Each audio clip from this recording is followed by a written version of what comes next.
The Wharton School has done an analysis of the Trump plan and says it would increase the nation's deficit by $5.8 trillion. My question is the same for you. How do you pay for all that without ballooning the deficit? I'll give you 2 minutes. Well, first of all, you're going to hear a lot from Tim Walz this evening, and you just heard it in the answer, a lot of what Kamala Harris proposes to do. And some of it, I'll be honest with you, it even sounds pretty good. Here's what you won't hear, is that Kamala Harris has already done it. Because she's been the vice president for 3.5 years. She had the opportunity to enact all of these great policies. And what she's actually done instead is drive the cost of food higher by 25%, drive the cost of housing higher by about 60%.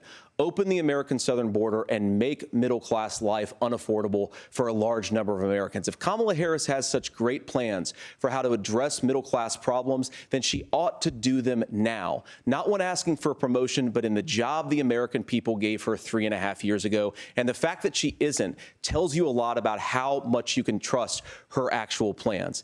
Now, Donald Trump's economic plan is not just a plan, but it's also a record. A lot of those same economists attack Donald Trump's plans, and they have PhDs, but they don't have common sense and they don't have wisdom, because Donald Trump's economic policies delivered the highest take-home pay in a generation in this country, 1.5% inflation, and to boot, peace and security all over the world. So when people say that Donald Trump's economic plan doesn't make sense, I say look at the record. He delivered rising take-home pay for American workers.